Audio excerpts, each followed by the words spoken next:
Existem certos grupos religiosos que são adeptos da guarda do sábado, do sétimo dia judaico. E eles dizem que deve ser feito porque o sábado é uma lei moral. Agora, olhando no âmbito bíblico, escriturístico, será que é assim mesmo? Será que o sábado é uma lei moral ou uma lei cerimonial? Antes de falar qualquer coisa, o que devemos fazer é consultar o que a Bíblia diz. Então, vamos sempre direto ao ponto. Abramos as nossas Bíblias no livro de Levítico, capítulo 23, e vamos ver o que a palavra de Deus nos diz, o que Deus nos diz em sua palavra. Depois falou o Senhor a Moisés, dizendo: Fala aos filhos de Israel e dize-lhes: as solenidades do Senhor que convocareis serão santas convocações. Estas são as minhas solenidades. 6 dias trabalho se fará, mas o 7º dia será o sábado do descanso, santa convocação. Nenhum trabalho fareis. Sábado do Senhor é em todas as vossas habitações. Que Deus aplique o texto lido em nossos corações, mentes e vida. Vamos ao assunto. O Adventismo, a principal seita responsável por propagar que o sábado é um mandamento moral e, portanto, deve ser obedecido rigorosamente, eles ensinam que o sábado é uma lei moral. O que eles se esquecem ou ignoram é o que Deus disse a Moisés nesse texto que acabamos de ler. Eles pegam os 10 mandamentos e tentam dizer que o 4º mandamento é uma lei moral, portanto deve ser universalmente observada. Mas será que é assim mesmo? Será que é isso que a palavra de Deus diz? Vamos ler mais uma vez o versículo 2 e o versículo 3. Fala aos filhos de Israel e diz-lhes: as solenidades do Senhor que convocarei serão santas convocações. Estas são as minhas solenidades. Só fazendo uma explicação. Solenidade significa cerimônia, festa, festividades, cerimônia. Portanto, estas são as minhas solenidades. E aí no versículo 3, 6 dias trabalho se fará, mas o 7º dia será o sábado do descanso, santa convocação. Nenhum trabalho fareis, sábado do Senhor é em todas as vossas habitações. Vamos para o livro de Êxodo, capítulo 20, que fala dos 10 mandamentos, e vamos ler as palavras que o Senhor fala do sábado. Começa no versículo 8 do capítulo 20. Lembra-te do dia do sábado para o santificar. 6 dias trabalharás e farás toda a tua obra, mas o 7º dia é o sábado do Senhor teu Deus. Não farás nenhuma obra, nem tu, nem teu filho, nem tua filha, nem o teu servo, nem a tua serva, nem o teu animal, nem o teu estrangeiro que está dentro das tuas portas.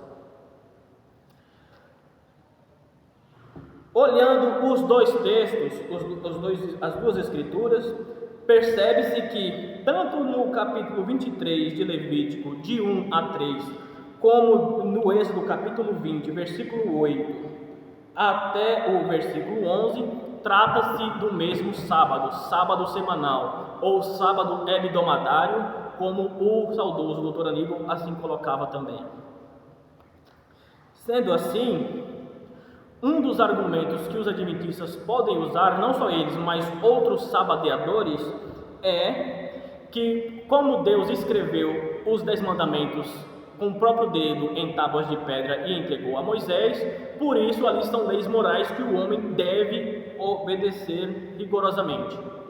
Mas, se valendo desse argumento, podemos usar o mesmo argumento contra eles, pois no versículo 23, ou no capítulo 23, versículo 1, quem diz a Moisés isso daqui é o Senhor, é Jeová, é Deus. Depois falou o Senhor a Moisés dizendo: fala aos filhos de Israel e diz-lhes as solenidades do Senhor, ou seja, as cerimônias do Senhor, que convocareis serão santas convocações. Estas são as minhas cerimônias. 6 dias trabalho se fará, mas o 7º dia será o sábado do descanso, santa convocação. Eles poderão argumentar também que no capítulo 23 trata somente dos dias de festa, como a Páscoa, como as primícias, Pentecostes e por aí em diante. Mas veja o versículo 4 do capítulo 23 de Levítico. Estas são as solenidades do Senhor, as santas convocações que convocareis ao seu tempo determinado. Ou seja, para o sábado semanal, Deus traz a Moisés que é uma solenidade, versículo 3, versículo 2 do capítulo 23.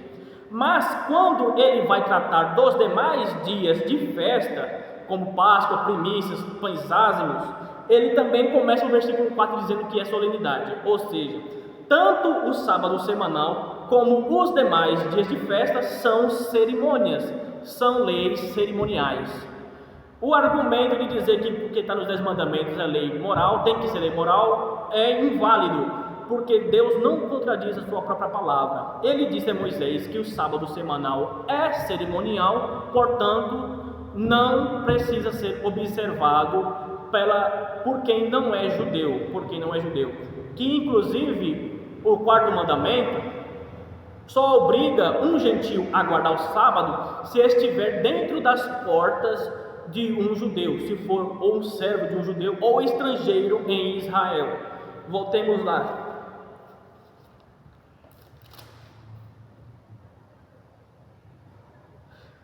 Versículo 10 do capítulo 20 de Êxodo. Mas o 7º dia é o sábado do Senhor teu Deus. Não farás nenhuma obra, nem tu, nem teu filho, nem tua filha, nem o teu servo, nem a tua serva, nem o teu animal, nem o teu estrangeiro que está dentro das tuas portas. Vamos mais a um texto da palavra de Deus.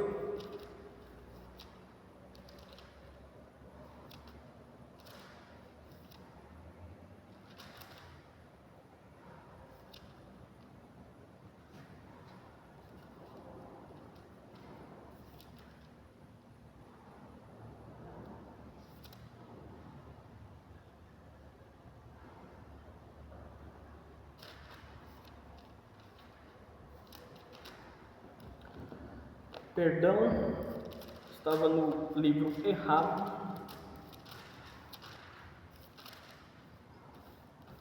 Neemias capítulo 9, versículo 14.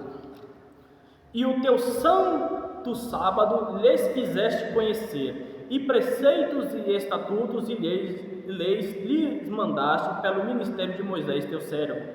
Lendo o versículo 13 do mesmo capítulo: e sobre o monte Sinai desceste, e dos céus falaste com eles, e deste-lhes juízos retos e leis verdadeiras, e estatutos e mandamentos bons. E o teu santo sábado lhes fizeste conhecer, e preceitos e estatutos e leis lhes mandaste pelo ministério de Moisés teu servo.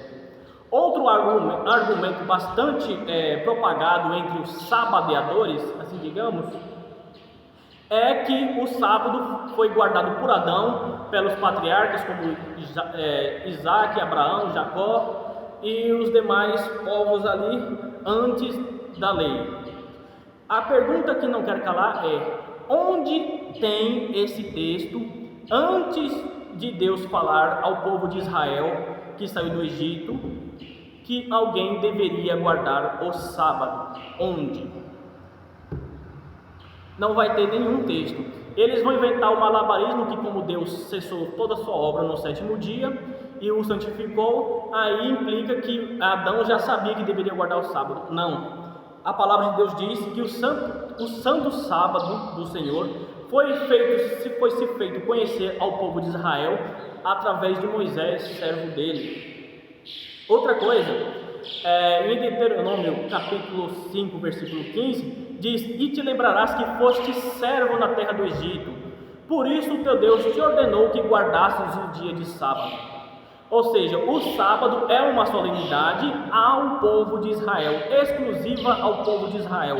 Outra coisa é que a Escritura diz que o sábado é um sinal entre Deus e o povo hebreu, o povo de Israel. Sinal serve para distinguir um povo do outro. Sinal serve para você marcar uma coisa e separar ela das outras demais coisas. Ou seja, o sábado é um sinal identificatório do povo judeu. Portanto, claro que o sábado, a guarda do sétimo dia, é uma lei exclusiva do povo de Israel. Assim dizendo, vamos para o capítulo 2 de Colossenses, capítulo 2, versículo 16, que assim diz: portanto, ninguém vos julgue pelo comer ou pelo beber, ou por causa dos dias de festa, ou da lua nova, ou dos sábados. Outro argumento dos sabadeadores é que o sábado descrito aqui em Colossenses capítulo 2, versículo 16, sábados como lua nova e tudo mais, eram sábados festivos, não era o sábado semanal. Mas aí eu convido o contradizente sabadeador voltar no capítulo 23 de Levítico e ler todo o capítulo e perceber que do versículo 1 ao versículo 3 Deus trata do sábado semanal. E mais uma vez eu mando comparar com Êxodo capítulo 20, versículo 8 a 11, que é o mesmo sábado semanal, e no versículo 4 em diante é que Deus vai tratar das demais solenidades, que é Páscoa, primícias, pães ázimos, etc, etc. Sendo assim, a palavra de Deus nos garante, nos afirma que ninguém estará em pecado, se não guardar o sétimo dia, como querem os judaizantes travestidos de crentes. Se você acredita no que a palavra de Deus diz, fique com a palavra de Deus e fique, como eu posso dizer, seguro e calmo e tranquilo que você não estará pecando, ofendendo a Deus, se não guardar o sétimo dia como eles querem. Eles ensinam isso porque eles não são salvos, não receberam o Evangelho do Senhor Jesus Cristo, eles creem em uma falsa profetisa chamada Ellen White e querem que as pessoas sejam enganadas através de falsos ensinos, assim como eles foram. Tenho-vos dito isso para que tenhais paz. E mais uma vez, assim como Cristo disse, eu digo também: se alguém quiser obedecer a esta doutrina, pela mesma conhecerá se ela de Deus, se fala de mim mesmo. Se alguém quiser obedecer a palavra de Deus, é só fazer isso e vai saber se ela é bíblica ou se ela é alguém que está falando de si mesmo. Quem quiser crer, aceita o que a Bíblia diz. Quem não quer, vai tentar arranjar desculpas e contradições que a Bíblia não dá respaldo e continuar no erro. Que Deus os abençoe.